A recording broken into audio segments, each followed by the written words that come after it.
Hello friends, myself Gurdeep and welcome to Advanced Agricultural Classes. Today's our lecture is Introduction to Fertilizers. आज हम fertiliser का first part देखेंगे जिसमें कुछ introductory part देखेंगे जिसमें कि फर्टिलाइजर्स क्या है, क्या उनके एडवांटेज है, कैसे यूज़ किए जाते हैं, कितने तरह के होते हैं, इन सब के बारे में हम बेसिक इसका कॉन्सेप्ट देखेंगे फर्टिलाइजर्स के बारे में।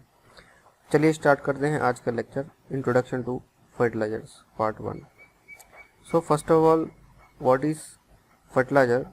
So definition of fertilizer is Webster defines fertilizer as any material as manure, chemical, etc.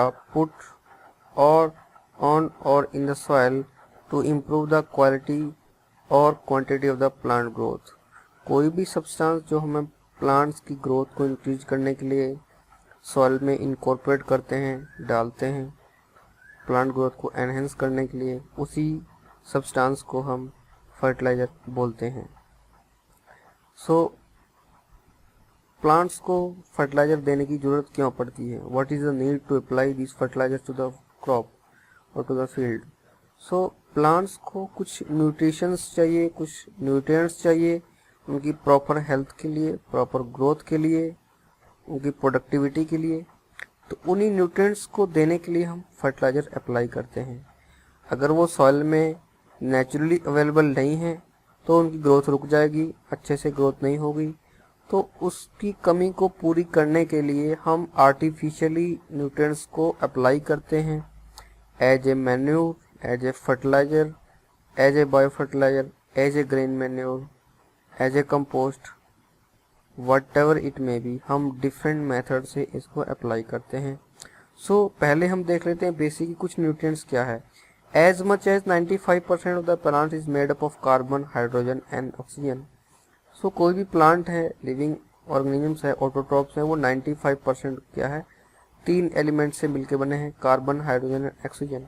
These nutrients are obtained from the air, carbon dioxide and from water. तो ये जो एयर से और वाटर से अवेलेबल होते हैं प्लांट्स को, ये एयर और वाटर से ले लेते हैं।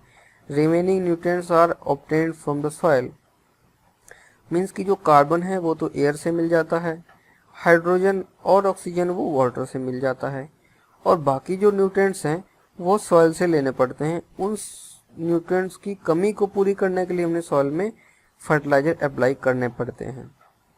सो element components of A typical plant. तो टिपिकल प्लांट में ऑक्सीजन है वो 45% होती है, कार्बन है वो 44% होती है, हाइड्रोजन 6% है, मीन्स कि 98% अबाउट। तो ये इतना ही कंप्राइज हो गया। सो बाकी बचा जो 1-2% है, उसमें नाइट्रोजन है, पोटेशियम है, कैल्शियम है, फॉस्फोरस है, सल्फर है, मैग्नीशियम है। तो इन सब का जो कंपोनेंट्स अप्लाई किए जाते हैं और भी कुछ माइक्रो न्यूट्रिएंट्स है वो दिए जाते हैं। ये अगर सॉइल में अवेलेबल हैं तो कंज्यूम कर लिए जाएंगे, अगर नहीं है तो ग्रोथ रुकेगी, तो हमको आर्टिफिशियली अप्लाई करने पड़ेंगे, कंपोस्ट, फर्टिलाइजर, मैन्यूर्स अप्लाई करके। So nutrient supply by air, जो एयर सप्लाई करती है, नॉन मिनरल्स होते हैं वो कार्बन, हाइड्रोजन, ऑक्सीजन। जो प्राइमरी न्यूट्रिएंट्स है वो है nitrogen, phosphorus and potassium. Secondary nutrients हैं calcium, magnesium, sulphur. Micro nutrients हैं zinc, chlorine, boron, molybdenum, copper, iron, manganese, cobalt, nickel. I hope you are aware of all these nutrients. If you are not aware, please you can watch our previous lectures on the micronutrients and plant nutrients. We have deeply discussed all these things. So now soil pH definition. So soil pH क्या है? ये pH of 7 is neutral, below is acidic and above is alkaline. सो अगर हम 7 यहाँ पे देखते हैं, soil pH दिखाई गई 7, ये न्यूट्रल है। सो अगर हम इसके राइट साइड जाते हैं तो बेसिक होती है, अगर लेफ्ट साइड जाते हैं तो एसिडिक होती है। सो जो प्लांट्स की ग्रोथ के लिए है वो अबाउट 6 to 7% या स्लाइटली एसिडिक या स्लाइटली बेसिक की जरूरी होती है। कुछ क्रॉप में एसिडिक चाहिए, कुछ में बेसिक चाहिए। लेकिन जो हम अगर वाइड रेंज बोलें 6 to 8 के बीच में या 6.5 to 7.5 इस रेंज में हम अगर सॉइल pH है तो it is very best, very good for the crop health and soil health. So pH is the measure of the acidity or alkalinity. So acidity और एल्कलिनिटी का मेजर है। This is the logarithmic scale based on the power of 10। So power of 10 की logarithmic base है। So if a pH change from to 5 pH is 5 is 10 times more the acidic than the pH of 6 means अगर pH किसी की 5 है और दूसरे की 6 है तो दोनों में डिफरेंस जो है वो 10 टाइम्स इंक्रीज हो जाएगा, मीन्स दोनों में 10 मल्टीप्लाई होगी उसकी एसिडिक वैल्यू से।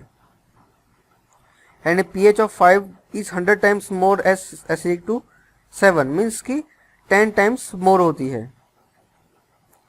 Nutrient availability versus soil pH।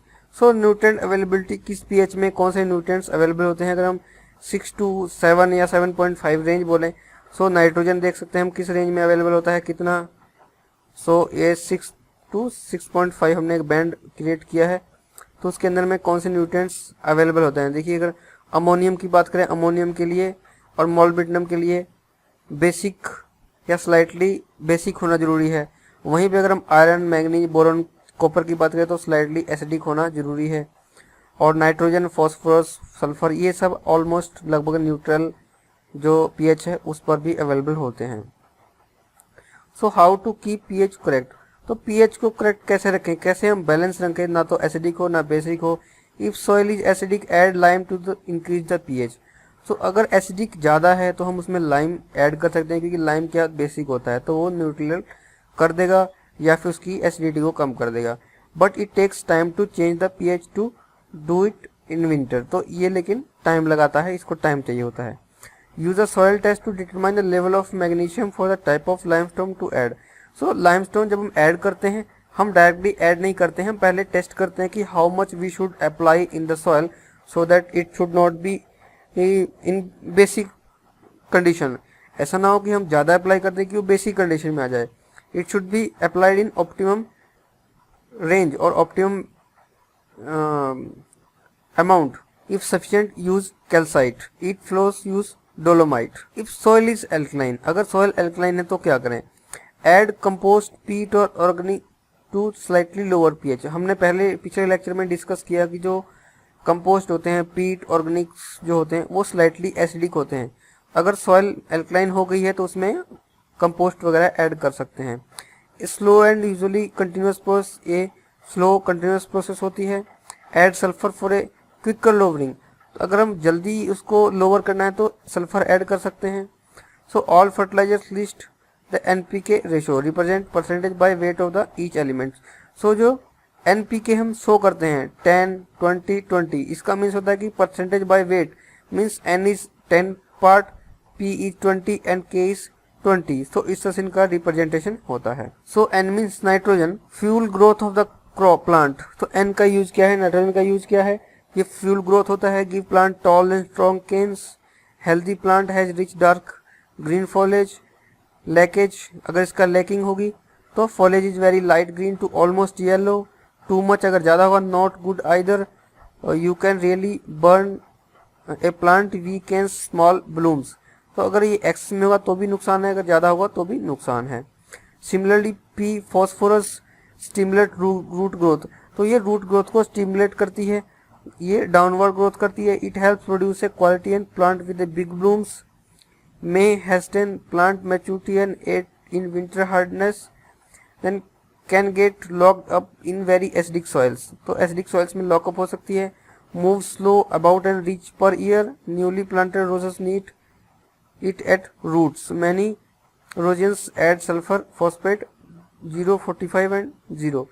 So अगर हम रोज का एग्जांपल लें, सपोज हम हॉर्टिकल्चर क्रॉप रोज को उगा रहे हैं तो फॉस्फोरस को अबाउट 40 पार्ट में अप्लाई किया जाता है, means 0 nitrogen, 45 phosphorus and 0 potassium. Then potassium promote all round the growth, vigour and bloom colour, essentially in development of the chlorophyll by encouraging the photosynthesis, aids in moving nutrients through the plants, moves very quickly through the soil, need to replenish the regular basis। तो इस तरह से अगर हम देखें, इस तरह के IBPS AFO में 2017 में पूछा गया था कि नाइट्रोजन ग्रोथ किसका करता है, पोटेशियम, कैल्शियम, इन तीनों का पूछा गया था घुमा के। सो नाइट्रोजन का आप रिमेंबर रख सकते हैं।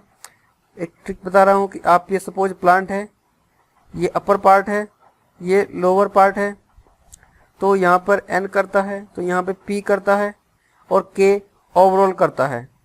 तो आप याद रखिए N ऊपर, P नीचे और K ओवरऑल ग्रोथ करता है। अगर ये पूछा जाए क्वेश्चन तो आप इस तरह से आंसर कर सकते हैं, NPK, N up, down and overall. Then secondary micronutrients, तो सेकेंडरी माइक्रोन्यूट्रिएंट्स कौन से हैं? Calcium holds cell wall together make a solider plant.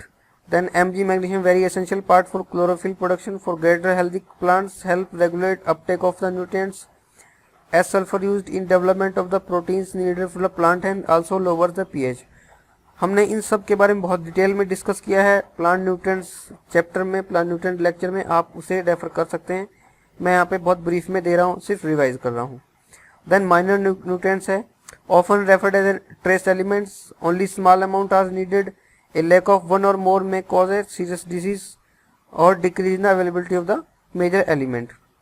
The micronutrients are iron aids the chlorophyll formation, sugar burning enzymes, manganese aids chlorophyll formation, help in photosynthesis, zinc stimulates stem growth and flower formation, boron control the starch formation, stimulates cell division and flower formation, copper stimulate stem development, molybdenum needed to make amino acid to stimulate plant growth and then basic forms of fertilizer.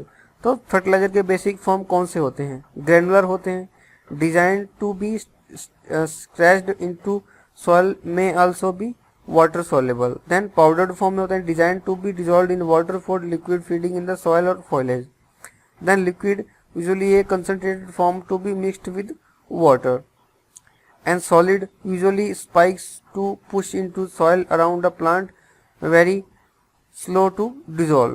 So types of fertilizers, types of fertilizer क्या broadly divide किए जाते हैं? Organic and inorganic और chemical. So organic में include those which come from the living organisms. All organic fertilizers tend to have the in common be very slow in nutrient content, slower release of foam, have high level of carbon, slowly add to level to the of humus in soil. ये जो chemical होते हैं ये सब क्या होते हैं? जो फार्म FYM वगैरह है, जो भी हम मैन्यूर्स यूज करते हैं उसको ऑर्गेनिक बोलते हैं। Then chemical inorganic can be granular, liquid, powder और solid form, are composed of synthetic chemical and or minerals. In general, all chemical fertilizers are salt which can interfere with the water availability of the roots if too much build up in the soil. Elements are quick acting and readily available. Commonly used organic materials: cottonseed meal, good for the use in a high pH as acidic action tend to lower the while providing the nutrients. Then blood meal, rich in nitrogen, it take do harm in it if used in excess. Also supplies some essential trace elements including iron. Then bone meal, slow acting release of phosphorus. Then alfalfa meal contains trichonitol, a natural growth stimulant, can be mixed in soil or used as a tea. Then compost boosts the level of organic matter and the overall fertility of the soil. Few more common organics: fish emulsions, a good source of nitrogen and several trace elements. Strong solution can burn plants, particularly in containers. Mushroom compost, a good slow release fertilizer when mixed into soil or as a mulch. It has NPK 2:1:1 and pH of 6.8. Then seaweed or kelp extract, good source of trace elements. Then manures, a complete fertilizer but low in amount. It can supply best aged as fresh manures, can burn tender root and can also harbor bacteria harmful to the humus. Treated sewage biosolids, general purpose, long lasting, non burning, but may contain heavy metals and can be toxic in soil. Another type of fertilizers: slow release of nutrients over a period of time and take up to 9 months. ये बहुत slow release होते हैं, 9 month तक ले सकते हैं. Then works in conjugation with process in the soil, ये process के साथ साथ में चलते रहते हैं, ये लॉन्ग टाइम लेते हैं. Can be activated by temperature, moisture, bacteria activity in soil और pH depending on the type of the coating used. So इसके लिए हम टेम्परेचर इंक्रीज कर सकते हैं, मॉइस्चर को अवेलेबिलिटी से या बैक्टीरिया एक्टिविटीज़ की जो एक्शन होती है वो फास्ट हो सकती है. देन मेजर एडवांटेज क्या है, रिड्यूस चांस और फर्टिलाइजर बर्न इसमें कम होता है। कॉशंस, टाइमिंग प्लांट ग्रोथ में go late in fall, too much water nutrients release is too fast. Forms of nitrogen, so nitrogen के फॉर्म कौन से हैं, नाइट्रेट फॉर्म है most available and fastest acting, ammonical form slightly available, must be changed in soil to nitrate form for plant uptake. Urea slowest available, must undergoes major soil action. Then nitrite rarely used, too expensive. Frequently observed nutrient imbalances. Nitrogen deficiency, leaves show a pale yellow green color, plant is turned with smaller stems. तो yellow हो जाती हैं उसकी leaves, ये इसकी सबसे बड़ी indication है deficiency of nitrogen. Oxygen deficiency में symptoms similar to nitrogen deficiency but adding nitrogen will not correct the problem, probably due to over watering और poor drainage, leaves veins show a yellowing followed by interveinal yellowing. So oxygen deficiency में भी same ही जो इसके symptoms होते हैं, लेकिन ये poor drainage के कारण होते हैं। नाइट्रोजन की डेफिशिएंसी अप्लाई करने से इसकी डेफिशिएंसी पूरी नहीं होगी। Nutrient imbalance, so iron deficiency, opposite look of oxygen deficiency, areas between veins show yellow while veins remain green. Means की जो वेन्स होती हैं, सपोज ये लीफ है, जो इसकी वेन्स होती हैं ये these are called veins, so veins remain the green and leaves convert turns to yellow, but in oxygen deficiency these veins become yellow and this leaf remains green. Leaf burn, age burn, brown from lack of water, over fertilizing, heat stress, spray burns. Then symptom of nutrient deficiency may are problems of availability, not supply. Nutrients may be present in the soil but are unavailable because of the pH range. So pH range भी बहुत matter करती है कि अगर pH range proper नहीं है तो nutrient होने के बाद भी सॉइल में वो प्लांट्स अपटेक नहीं कर पाते हैं। Generally micronutrient deficiency are rarely seen, so जो माइक्रोन्यूट्रिएंट्स होते हैं उनकी जो डेफिशिएंसी होती है बहुत रेयर ही देखी जाती है। Then affecting the mature older leaves first, so nitrogen, magnesium and phosphorus and potassium जो है पहले जो मैच्योर या ओल्डर लीव्स पे एक्शन करते हैं उनको सिम्टम्स शो करते हैं। अफेक्टिंग यंगर प्लांट पार्ट्स, तो जो माइक्रोन्यूट्रिएंट्स है या सेकेंडरी हैं से iron, magnesium, boron, copper, calcium, zinc, molybdenum, ये क्या होते हैं जो न्यू लीव्स आ रही हैं उनको अफेक्ट पहले करती हैं। सो दिस क्वेश्चन में भी आस्क्ड इन एग्जाम कि ओल्डर लीव्स में कौन सिम्टम शो करता है और यंगर लीव्स में कौन शो करता है। So where observe older and new leaves, दोनों में कौन कौन से हैं, वो कौन कौन सी हैं। Use available sources like ingredient, CR manuals to identify the symptom, confirm the diagnosis, then treat. पहले इसको आइडेंटिफाई करो कौन से लीव्स में, फिर ही अप्लाई करना चाहिए।